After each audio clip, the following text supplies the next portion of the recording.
Hello, and welcome back to the Imperfection Wellness Podcast. I'm your host, Scott Posley, and today we're discussing the fifth concept of Posley's paradigm, which is surrender. And we've been on a journey together exploring what it means to live more authentically by separating ourselves from egoic thought patterns. And today's topic is also very freeing, but often misunderstood, and that's the concept of surrender.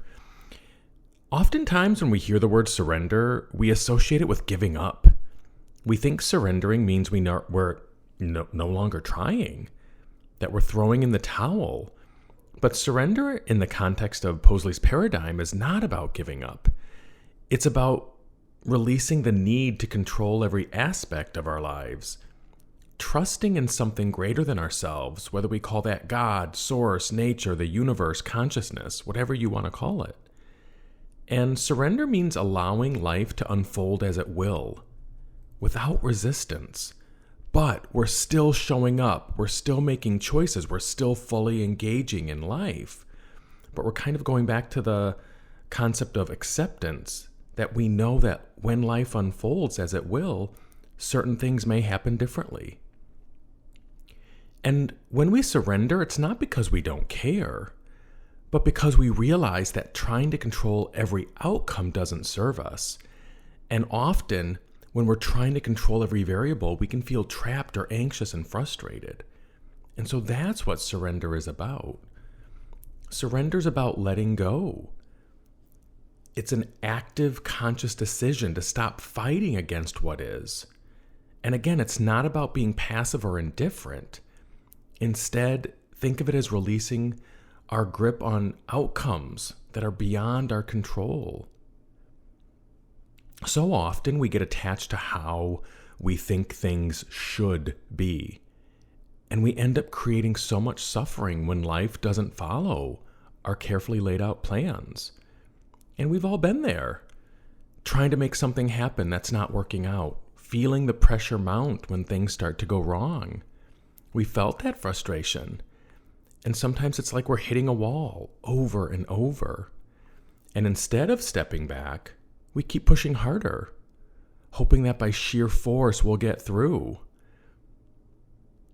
But when we surrender, we step back. We stop fighting.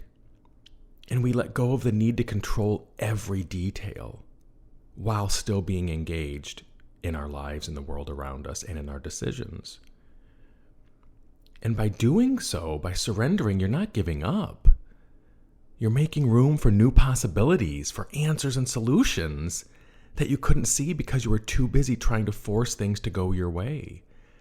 I often say we're forcing our intellect on things when sometimes we surrender and let go of that control. Things will work out very well if we can just transcend our intellect. So often in our daily lives, we encounter situations that are just outside of our control. Maybe our flight gets delayed. We miss out on a job opportunity. We don't get the house or apartment we had our hearts set on. These things happen to everybody, and they often feel like a blow, especially when we're attached to that outcome. And I have an analogy, not even an analogy, I have a story that not too long ago I was flying back after a trip and woke up to check in, and boom, my flight was canceled. Not delayed, not put on another flight, canceled. And there was nothing going out until the next day. Totally surprised me. I had everything planned. I was supposed to be back that same day. I had things I wanted to do. And suddenly there was no way it was going to happen. Unless, of course, I bought a whole new flight and spent more money. And I didn't want to do that. I wanted my flight. And I could feel those initial patterns kick in, that patterned behavior, that autopilot. And at first I was like, why is this happening to me? This is so unfair. Are you kidding me? That controlling voice. That voice trying so hard to force things to get my way. And then suddenly I remembered surrender. Stop fighting the reality of the situation. I accepted it. Okay, your flight's canceled. Can't change that. I don't like it. I'd prefer to get on a flight the same day. But when I looked at prices, the prices were $500, $600, $700, $800 for a one-way same-day ticket. Almost more than what I paid for the round trip. And I decided, no, I'm going to see what the options are. And once I let go of my resistance, something so amazing happened. Instead of sitting there being frustrated, ruminating, feeling sorry for myself, I felt an energy shift.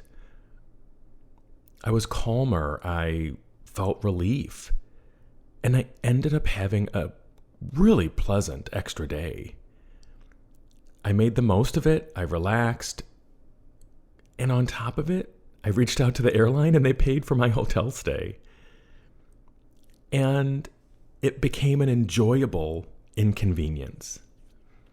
And if I hadn't surrendered, I would have wasted that entire day being upset over something I couldn't change. But instead, with surrender, I found calm and peace. Something similar happened with a job I wanted. I was up for what, at the time, felt like it was, my dream job. It was a senior vice president position working in diversity, equity, and inclusion at a major healthcare system in New York City. And it wasn't just a huge role with a nice raise attached to it, but it aligned with my passion for promoting DEI in healthcare. I was all in. I wanted this job so badly. I went through a very lengthy interview process. I think it was 4 or 5 rounds of panel interviews over a 3 to 4 month period. I mean, it was intense. And each round of interviews, I was getting stronger and better, and the feedback was exceptional. Everything was going my way. But then at the very last minute, the president of the healthcare system decided to pass on me. Not because I wasn't qualified, but because I wasn't a doctor. And even though I'm trained as a physician assistant, they decided they wanted a physician. Totally fine. And it was a very surreal experience because very early on in the interview process, I surrendered.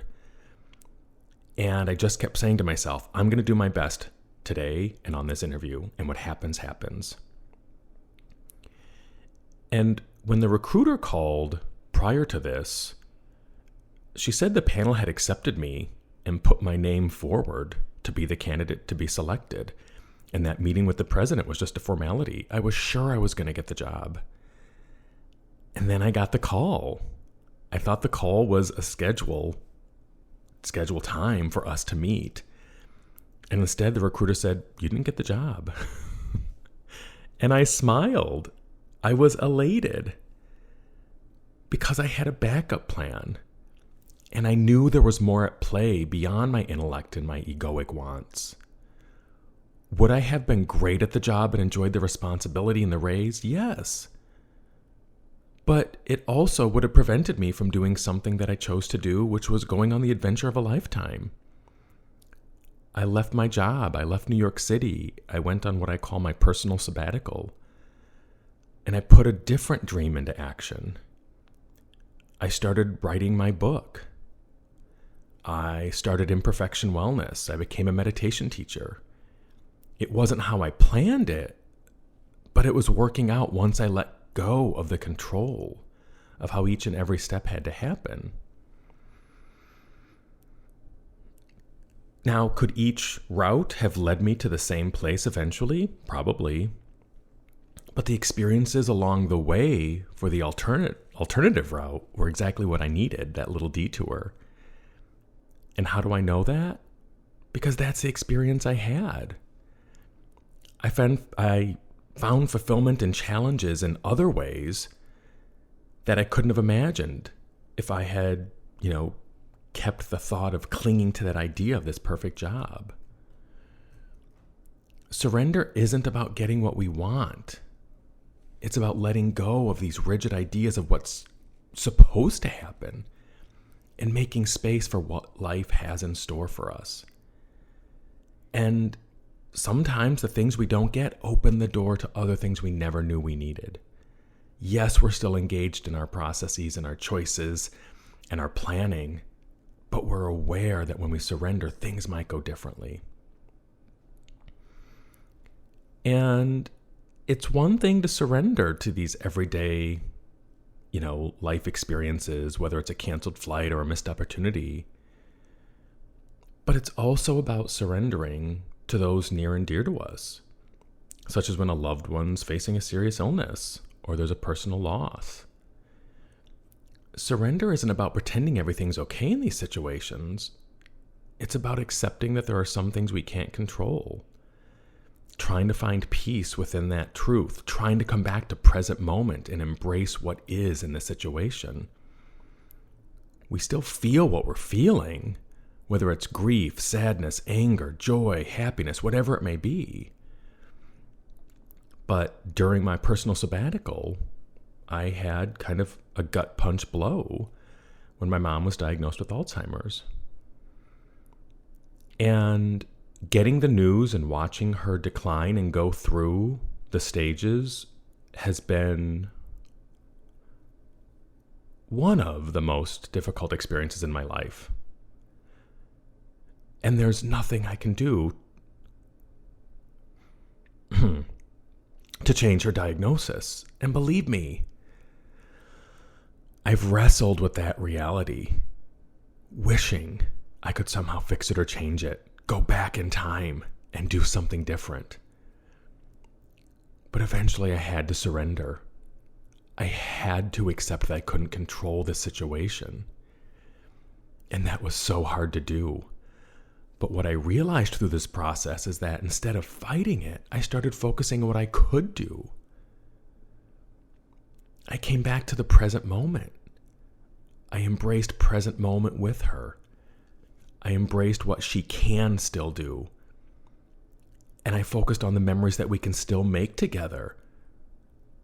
And yeah, I sometimes mourn what was, but I also appreciate the present moment, the hugs, the shifting memories. I still have hope, but I'm also realistic. I accept the reality of the present moment. Doesn't mean I always like it. But I chose to engage with her in this way because it's what I have in this moment. Would I prefer that she doesn't have the disease? Absolutely. But I can't change it. There's no magic wand. So I surrender. I make a personal choice to enjoy and embrace the time we do have together. And some days I handle it better than others. But I'm at least aware. And instead of going down this rabbit hole of telling myself stories and time traveling to the future, I embrace and enjoy the moments and the present moment that I have with her. So looking at life, it's not always a loved one's diagnosis or our own health issues or financial troubles or the job promotion that we surrender to. But it's also everyday things. That red light that we didn't want to hit, the traffic jam, getting that flat tire. Little things come up, even though we think we planned it accordingly. And your first instinct is like, are you kidding me? It's frustration.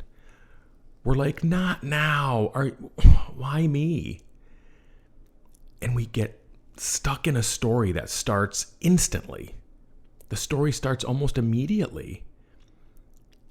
And that everything is suddenly ruined because of this one event.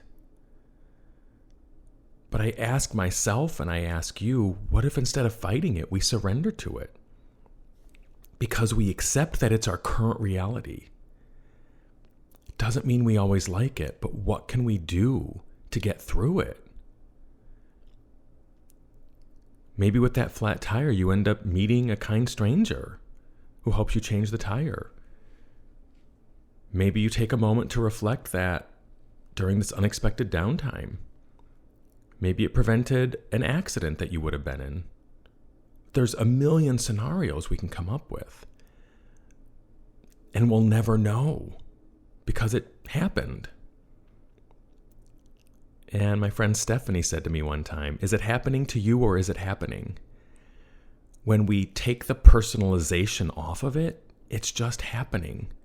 It's not a cosmic joke against you. So remember that next time. Is it happening or is it happening to me? There's a difference. Again, surrendering doesn't mean you don't care. It means you release the need to control every aspect of how things unfold. And that's hard because we're not trained to do this. We still do what we can. Again, I always underscore, we're still engaged in the process. We plan accordingly and do our best. But we don't want this situation to steal that inner peace, to cause us to time travel and kind of perseverate and ruminate. We'll never know what came of having that flat tire. But it happened, we let go of the control, and we move forward. An aspect of this that I also think is a challenge, at least for me, is knowing that at the core of surrender is some sort of trust. And whether that's trusting in an inner part of you, whether that's trusting in something that you call God, spirit, nature, universe, consciousness, whatever it is, there's something bigger than our thinking mind at play. That thinking egoic mind, which is why I talk about that inner source of contentment, that inner true self. Whatever we call it, whether it's internal or external, when we're surrendering, it's not just that we're letting go of control, but we have to put trust that things will work out. They're gonna work out because there's too many variables outside of our control. And surrender has definitely been challenging for me at times, but it also comforts me to know that when I sit in acceptance of this, I know things will be okay. That's different for everybody, I realize that. But it also encourages me to continue making decisions and engaging in life. And knowing that I can start responding to life instead of reacting. And when we're centered in ourselves, that contentment and fulfillment from within, we can respond. Responding involves kind of a thought process along with it. An active choice as opposed to reacting, which is like a trigger, a hair trigger. And so we move from reacting to responding. This can help us feel more empowered. I still make decisions and I try and I engage with life, but I know there's many outcomes. And how do I know it's right for me? Because it's what's happening. And I can come back to present moment and make an intentional choice to perform that next right action. Again, that's the 9th concept of Posley's paradigm. I center myself. I don't just sit there passively. I'm like, okay, it didn't work out. I didn't get the job. Or I got the flat tire. Now what? Bring intention into present moment and perform that next right action. Respond instead of react. And when I do this, I find the freedom to live more fully without constantly worrying about the future. And in practicing surrender, it's not always easy, but a couple of things you can try. 1, start by acknowledging the situation. Don't resist what's happening. Don't fight it. Recognize the reality of what's going on, whether it's that canceled flight, that flat tire, whatever it may be. That first step is acceptance. That's tough. I'm not minimizing that. And then 2, tying into that, once you've acknowledged what's happening, release your need to control the outcome. trust that things are going to unfold and work out, even if it's not how you imagined. You stay engaged, you're still an active participant. We still try, we still make decisions, but we're doing it from a different mindset. Again, we're doing it from an engaged, intentional, next right action step. And then the third step is, remember, surrender doesn't mean giving up. It's about showing up fully for what's in front of you and not being attached to how things should be. I do live life more fully now. I'm more engaged and I'm grateful for this awareness, and I am challenged at times, but I continue trying and moving forward. So in closing out today's episode,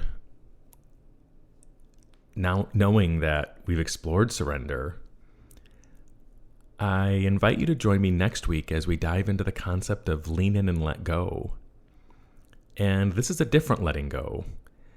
It's a little bit different from what we talked about today, because with lean in and let go, this concept allows us to face and release the emotional energy of these stored stresses that are in our bodies. These patterned behaviors, these tall tales and stories we tell ourselves, kind of bringing up some of our suppressed feelings and emotions, which just have built up over time. And we'll talk about how letting go in this context means releasing those energetic blocks, freeing ourselves even further. And it's different from surrender, though they're closely related. But these two concepts are powerful processes in our emotional healing of moving away from story and egoic voice, and of finding our way back to inner contentment, finding our true self, which is free of ego. And with that, knowing that these are challenging concepts at times, what has really helped me is meditating. And I've put a plug in for meditating before, and I always will. Being a meditation teacher, yes, I'm biased. But this helps center us. This helps ground us. It helps us work through these challenging concepts, creating space, being free of ego, transcending thought. And I'm so passionate about it that I teach a free version of mantra-based meditation and a paid version of mantra-based meditation. The free version is a universal mantra. The paid version is an individualized mantra. And they're taught slightly differently. Both have good effects, but again, not really getting into that right now. If you're interested in meditating, go to my website, imperfectionwellness.com, and sign up for a free intro talk. These are resources that I'm so passionate about because they've helped me so much, and I want to help other people. As I've said before, mental health and wellness is a human right. I do believe that. And that's one of the core concepts, the mission statement and vision of Imperfection Wellness. And so in as little as 5 to 10 minutes a day, using a universal mantra, or 20 minutes twice a day using the individualized mantra, it is life-changing, helping you bring peace, clarity, and resilience back into your life. And with that, we will close out. And just wanted to say, as always, thank you for listening. And I really do wish you the best on your wellness journey.